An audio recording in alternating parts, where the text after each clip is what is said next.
I think that's the most warm and wonderful introduction I've ever received. So I greatly, greatly appreciate it.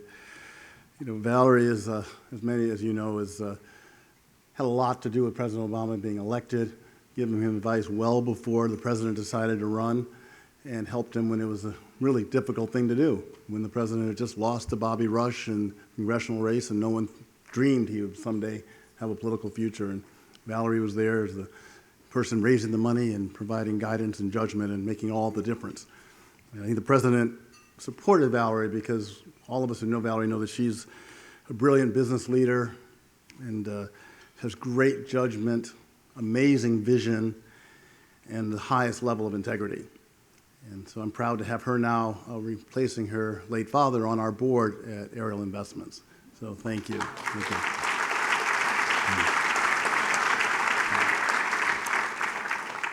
So I'd like to thank CED for this important recognition. It's really a great surprise that I greatly, greatly appreciate. And want to also congratulate all the other honorees that are absolutely amazing accomplishments they all have created.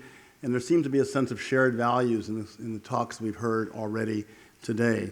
So again, it's great to be on this, to accept this award with so many other leaders doing so many amazing things here throughout the country and throughout the world. Valerie mentioned the boards that I'm on, and I'd just like to thank the boards for being here today. Fellow board members and leaders from Nike are here, folks from the University of Chicago and board members of the New York Times. One of my favorite places, of course, is McDonald's, where I go just about every day. So it is so fun to be on a board where you really understand the issues. And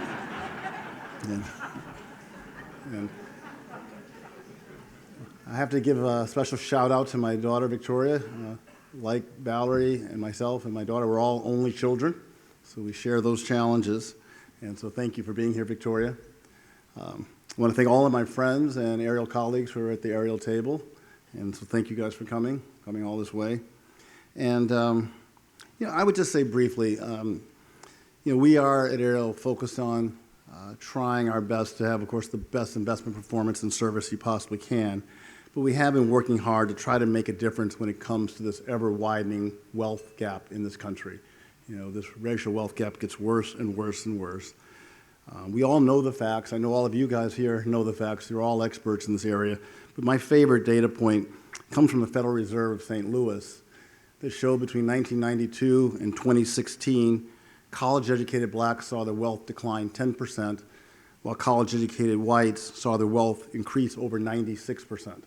So an extraordinary gap over a 25-year period, and it continues to get better. It continues to get worse and worse and worse.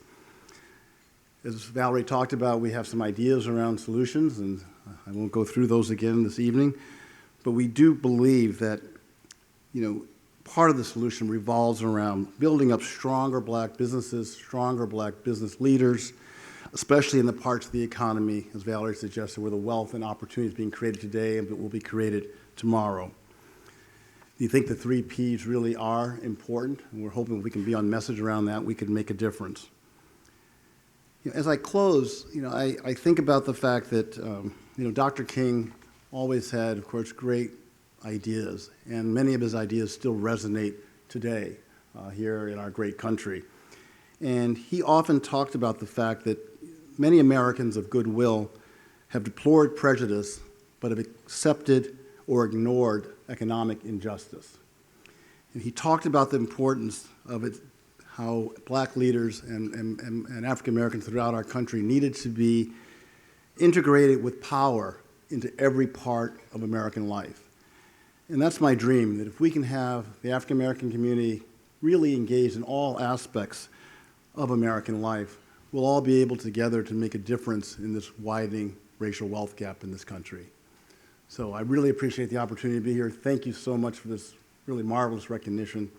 Thank you again, Valerie, and appreciate it. Thank you.